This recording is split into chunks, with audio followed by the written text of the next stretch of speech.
세우셔서 기도 들어주소서. 응하신 주께서 그 신의를 행하사 간구하는 우리의 기도를 들어주소서. 예수님 오소서.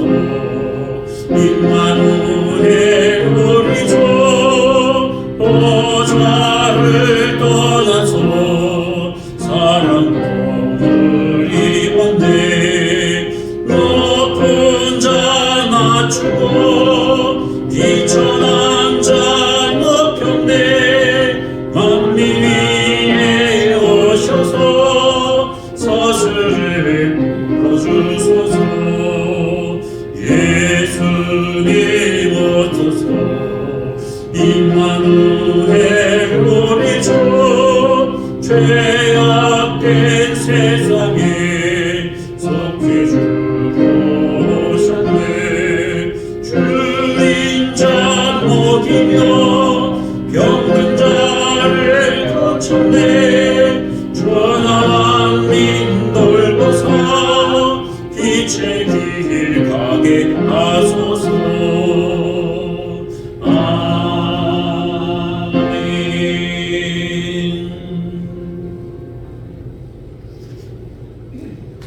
여러분, 물은 위에서 아래로 흘러내려갑니다. 당연한 거지요. 여러분, 돈은 많으면 좋습니다. 당연한 거죠.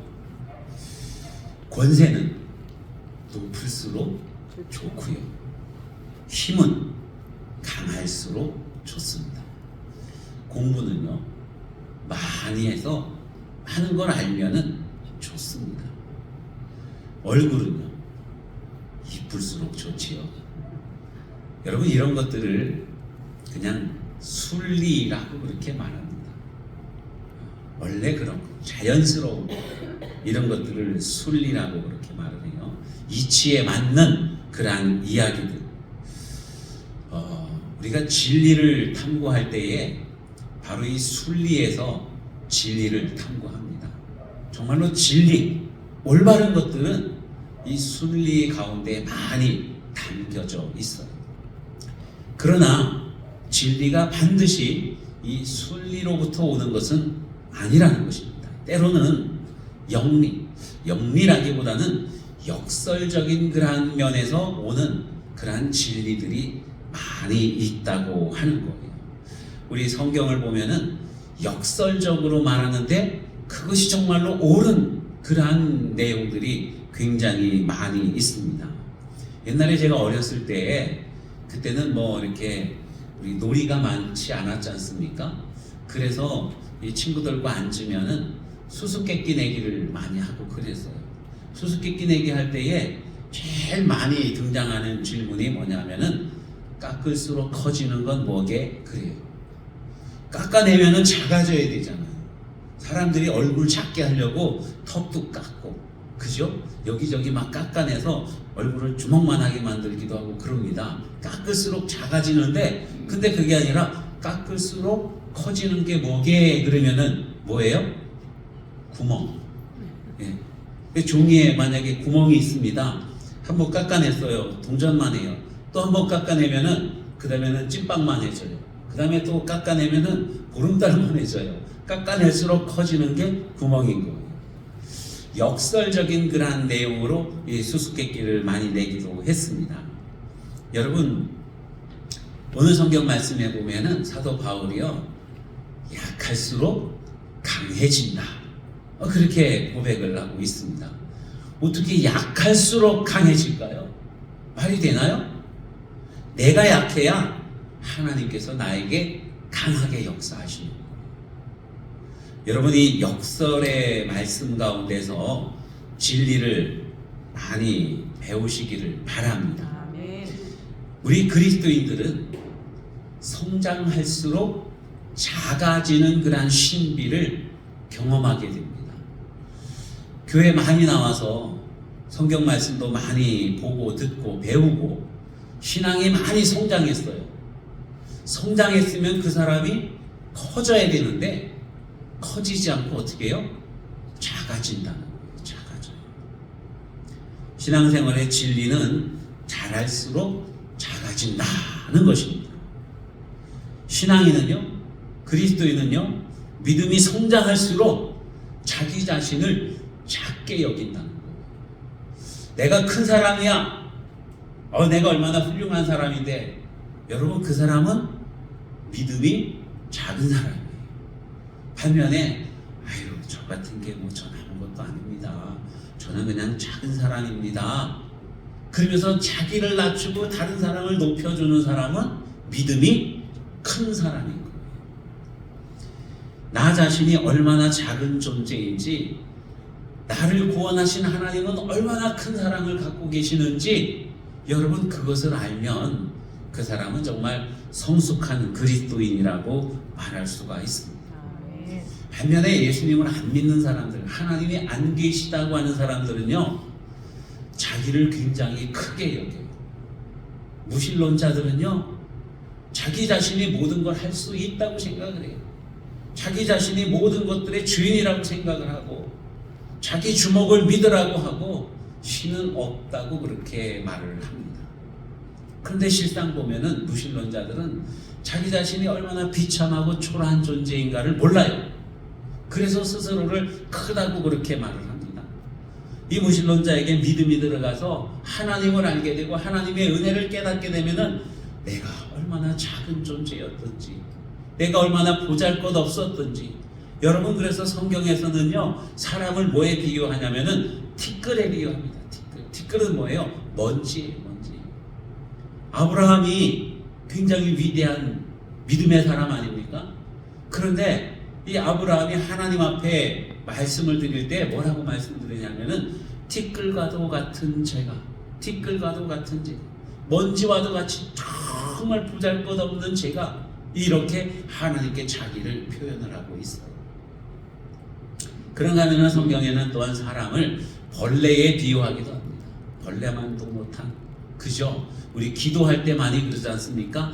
벌레만도 못한 나를 구원하신 하나님. 여러분, 그러한 기도는요, 진심으로 그렇게 기도한다고 하면 이 사람은 정말 믿음이 큰 사람인 거예요. 그런데 사실상 말은 그렇게 하면서도 내가 그래도 어떤 사람인데, 내가 복을 받아야 되는 사람인데, 내가 인정을 받아야 되는 사람인데, 이러면서 하나님 앞에 당연하게 달라고 그렇게 말합니다. 이 믿음이 작은 사람이에요. 그런데 믿음이 정말로 좋은 사람은 정말 자신이 아무것도 아닌 보잘것없는 존재, 그래서 하나님의 큰 은혜가 필요하기 때문에 하나님 앞에 간절하게 기도하는 거예요. 진심으로. 그러한 기도를 우리 하나님께서 들으시는 줄로 믿으시기를 바랍니다. 아멘. 사도 바울은요, 태어났을 때 그 부모님이 이름을 사울이라고 지었어요. 사울은 이스라엘의 첫 번째 왕 이름이 사울이잖아요.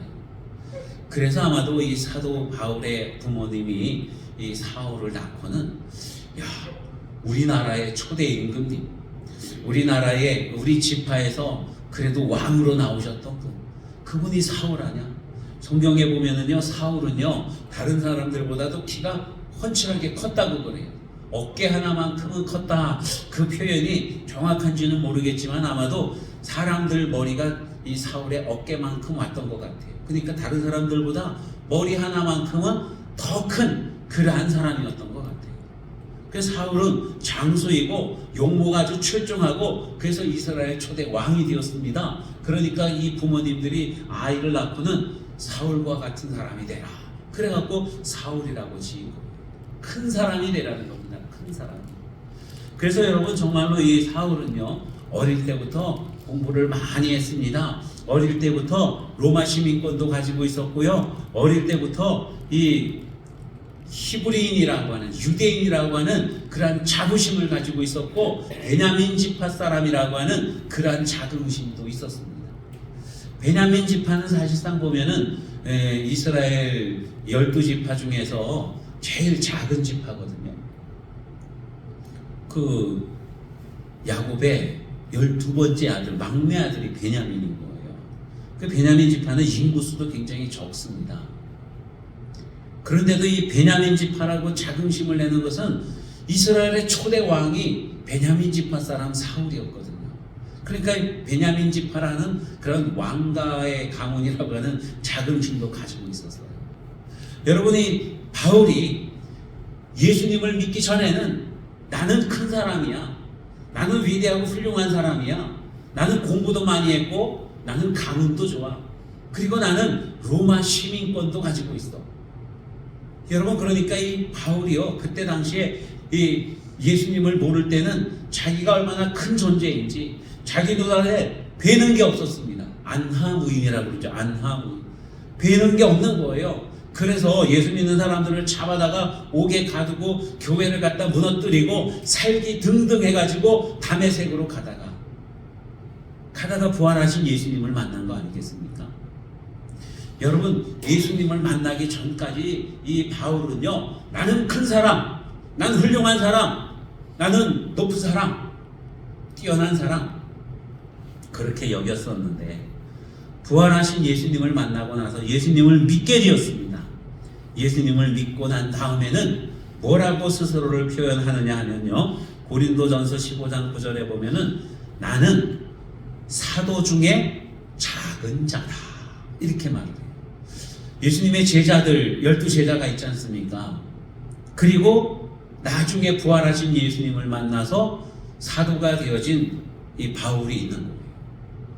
그전 내가 큰 사람이라고 생각을 했고 사도들도 우습게 알았었지만 예수님을 만나고 나니까 사도들 중에서 나는 꼬레기야, 꼬레기.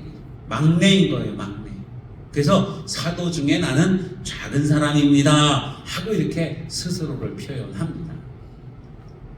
여러분, 사울이라고 하는 이름은 큰 사람이라는 의미를 가지고 있다 그랬어요.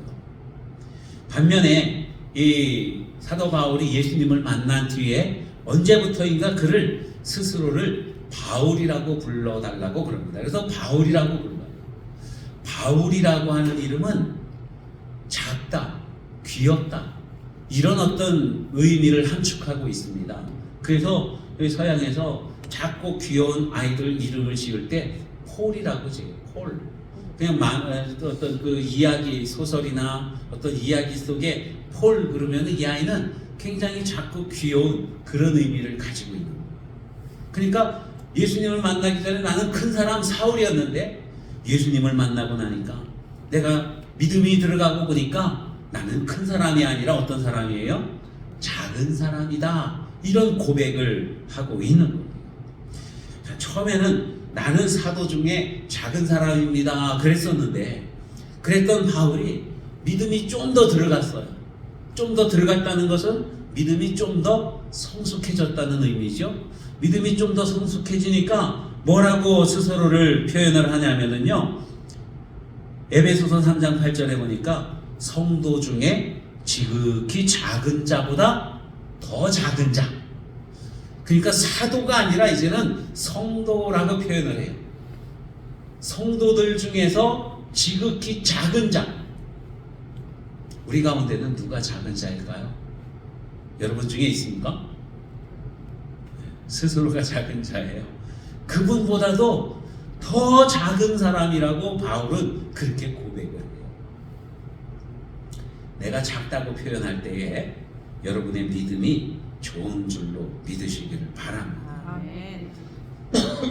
고백해 볼까요? 나는 나는 지극히 지극히 작은 사람입니다. 작은 사람입니다. 여러분, 작은 사람은 언성을 높일 수가 있어요? 없어요. 없어요. 그냥 겸손할 따름입니다.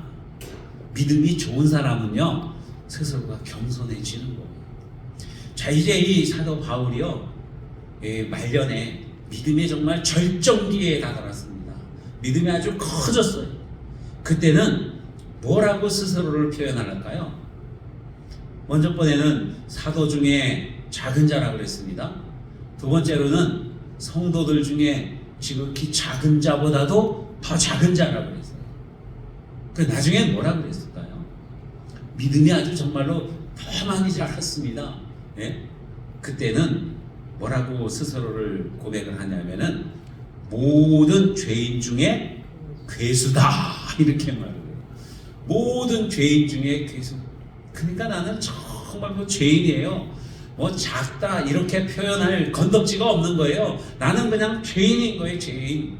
감히 하나님 앞에 고개를 들 수 없는 그러한 죄인이라고 스스로를 그렇게 낮춰 여기고 있는 겁니다.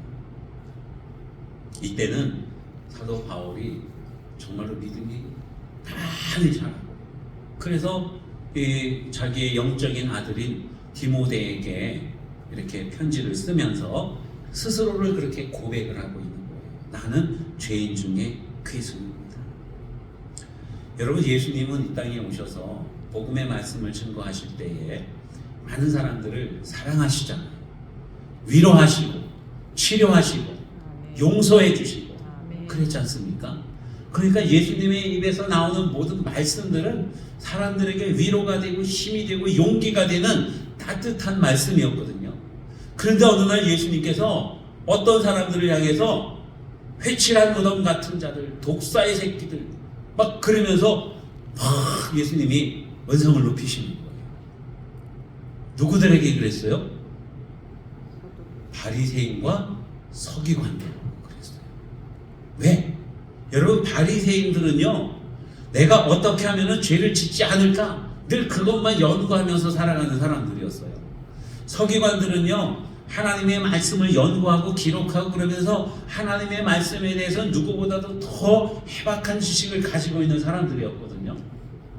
그런데 그들 보고 회칠한 무덤, 독사의 자식들 그러면서 저주를 하신 거예요. 왜요? 그들이 백성들보다 많은 것을 알고 있습니다. 그런데 알고는 있지만은 진정으로 하나님의 뜻에 합하여진 그러한 삶을 살지 못하는 거예요. 하나님의 뜻을 오해하고 하나님을 바르게 알지 못하고, 그래서 사람들에게 더 많은 고통을 주고, 나는 바리새인인데 나는 서기관인데 하면서 스스로를 아주 하늘같이 높이면서 교만을 떨치던 그러한 사람들이었던 거예요. 그래서 예수님께서는 독사의 자식들이라고 이 바리새인 서기관들을 책망하고 있습니다. 스스로가 높다고, 스스로가 위대하다고 생각하는 사람들, 영적으로는 가장 작은 자이고 교만하기 때문에 하나님께 책망을 듣고 있는 거예요. 우리나라 옛말에 그런 말이 있습니다. 벼는 익을수록 고개를 숙인다는 말이 있어요. 이게 정말로 너무너무 진리의 말씀 아닙니까? 벼는 익을수록 고개를 숙이는 거예요. 우리 그리스도인들은요, 믿음이 많이 들어가면 들어갈수록, 믿음이 잘 성장하면 성장할수록 스스로를 작게 여기는 거예요. 즉 겸손한 삶을 살게 된다고 하는 것입니다. 여러분, 우리의 믿음을 돌아보시기 바랍니다. 나는 정말로 믿음이 좋다고 여겼는데, 그래서 내가 정말로 대단하다고 여겼는데, 대단하다고 여겼다고 한다면은 나는 믿음이 좋은 사람이 아닌 거예요. 난 아직도 많이 부족합니다. 난 아직도 하나님의 은혜가 필요해요. 하나님의 은혜 없이는 살 수 없는 죄인 중에 괴수와도 같습니다. 이런 고백을 해야 우리의 믿음이 자라났다는 것을, 성숙하다는 것을 알 수가 있게 되는 것입니다. 여러분, 세상에는요, 많이 가지면 좋다고 생각을 합니다. 그래서 사람들이 열심히 일을 하고 돈을 많이 벌으려고 그래요. 어떻게 하면 부자가 될 수 있을까? 어떤 사람들은 10억 만들기 프로젝트 그래갖고 막 열심히 모으기도 하고 자린고비처럼 하면서 안 쓰고 그러는 사람들도 있어요. 왜냐하면 많으면 좋다고 여기기 때문에 그렇습니다. 그러나 우리 그리스도인들은요, 많이 잃어버리면 잃어버릴수록 더 늘어나는 그러한 신비를 경험할 수가 있습니다.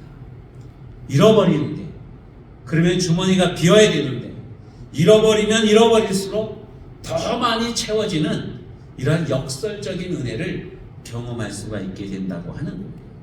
예수님께서 말씀하셨습니다.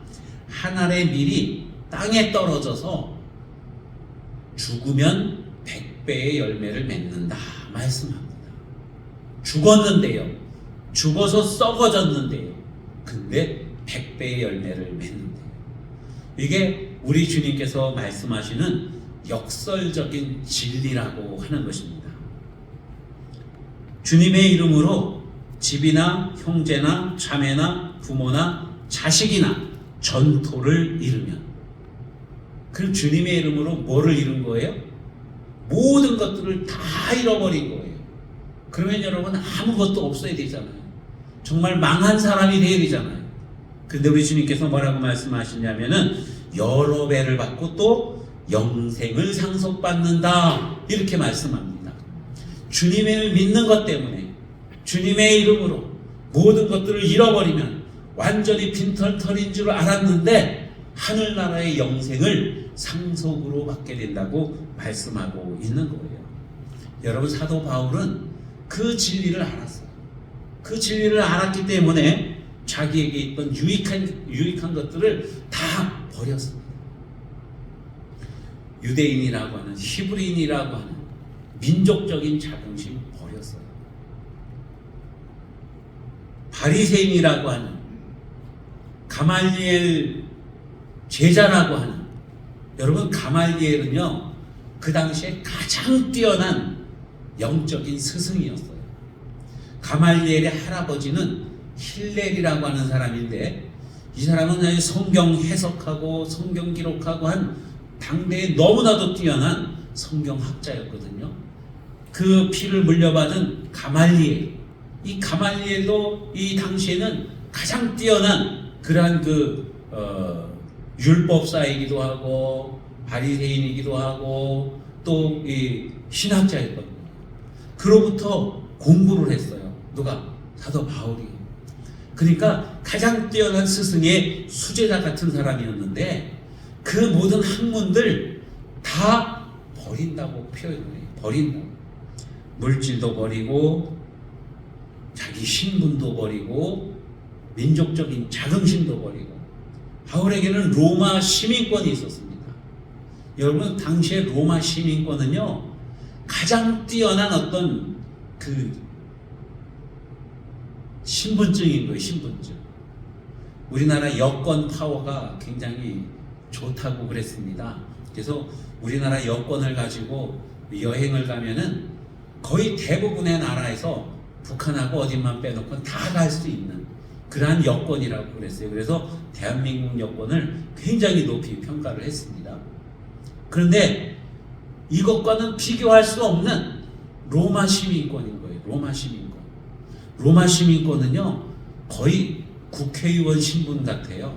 그래가지고 뭐 죄를 지었어도 재판을 받지 않고는 감옥에 안 갇히는 거예요. 매를 맞지 않는 거예요. 반드시 재판을 거쳐야만 되는 거예요. 당시에 그만한 권리를 가지고 있었는데 이 모든 권리들을 다 버렸다고 그렇게 고백을 합니다. 왜? 무엇 때문에? 예수님을 믿는 것 때문에. 그것을 버림으로 인해서 사도 바울은요 한 가지 신분, 그리스도인이라고 하는, 또 한 가지 신분, 사도라고 하는 놀라운 신분을 얻게 된 것입니다. 버렸지만 이 버림으로 인해서 더 큰 것을 얻을 수가 있었다고 하는 겁니다. 예수님께서 베세다 광야에서 사람들에게 말씀을 증거하시다가 날이 뉘어뉘어 저물어 갈 때에 사람들이 배가 고파요. 제자들이 와서 예수님, 사람들이 광야에 나와 있은 지 오래되었습니다. 저들이 다 피곤하고 배가 고플 터인데 어디 가서 좀 먹고 오게 하시지요. 그랬더니만 예수님께서 야, 뭐 그렇게까지 하냐? 너희가 먹을 걸 줘라. 이래 말씀하시는 거예요. 그러니까 계산이 빠른 빌립이 주여, 저들을 다 먹이려면은 200데나리온 가지고도 부족하겠는데요. 하고는 그렇게 얘기를 해요. 그 예수님께서 그래? 너에게 뭐가 있느냐? 하고 이렇게 물어보시니까 이번에는 심부름을 잘하는 안드레가 예수님, 여기 어린아이가 도시락을 하나 가지고 왔어요. 보리떡 5개하고 물고기 2마리입니다.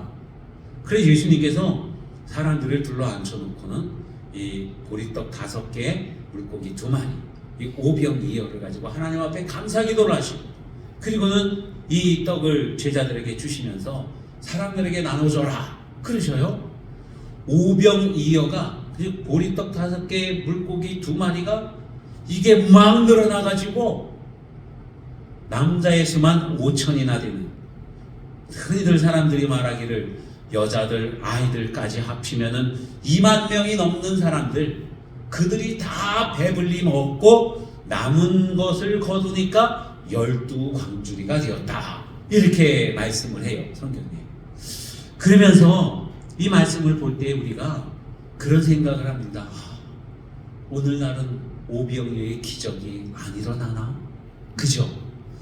여러분의 통장의 잔고가 오병이어처럼 팍팍 불어나기를 축원합니다. 이거 좋잖아요, 그죠?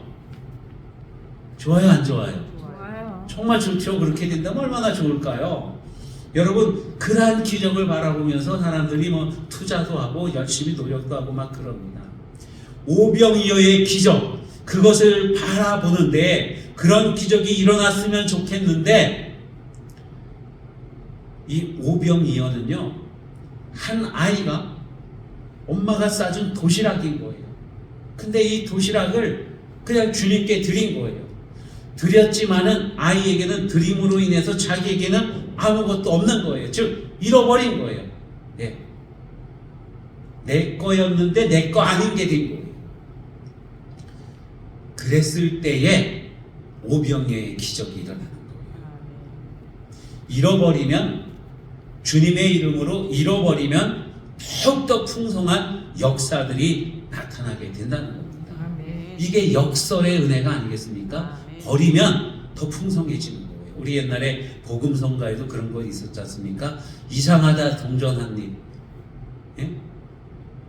움켜쥐면은 그냥이고 남이 나눠주면은 뭐라 그래요?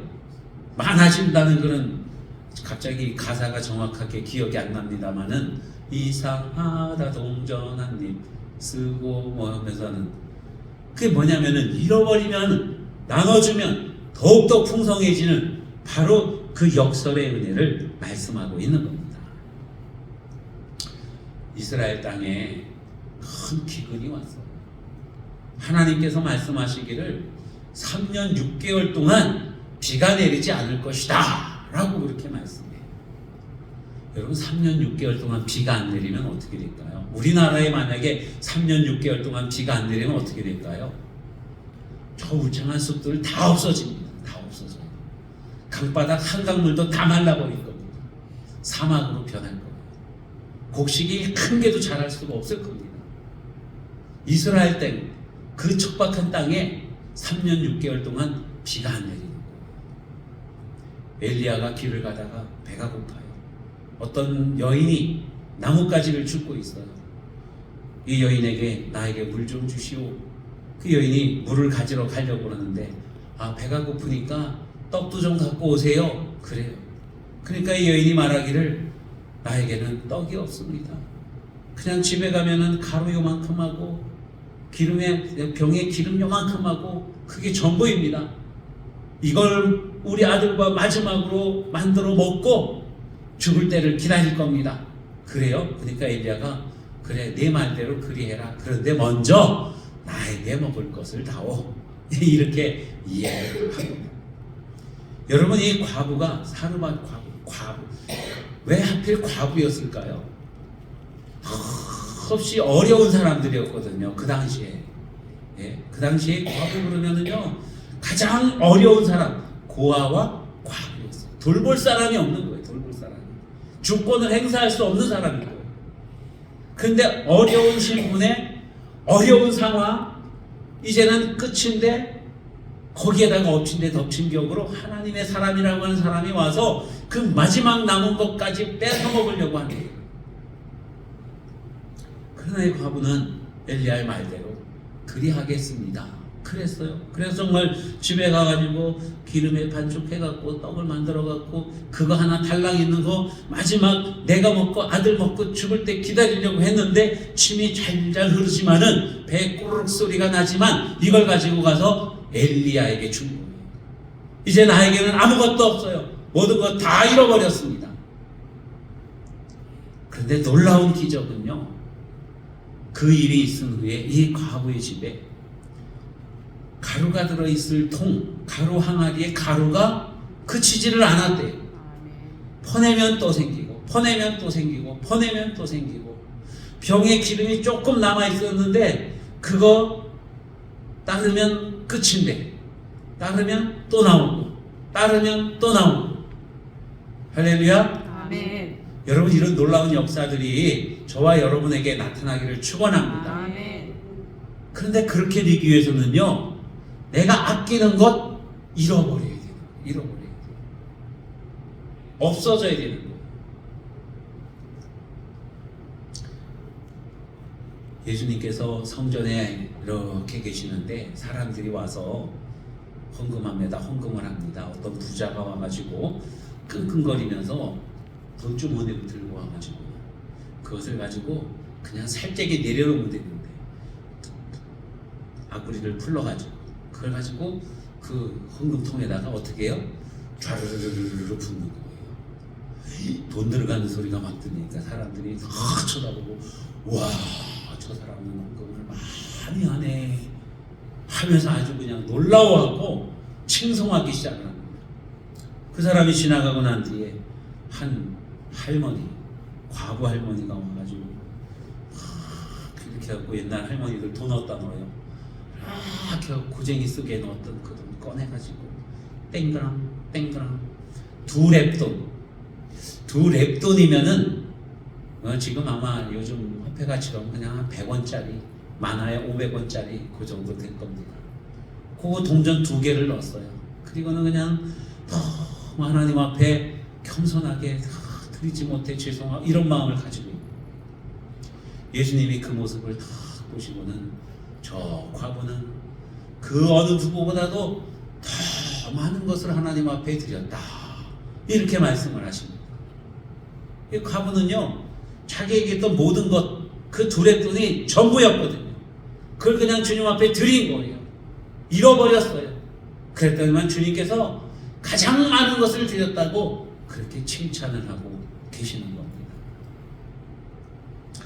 여러분, 성경에는요 이렇게 역설적으로 우리에게 말씀해 주시는 진리들이, 은혜의 말씀들이 너무나도 많이 있습니다. 사도 바울은요 다 버렸어요.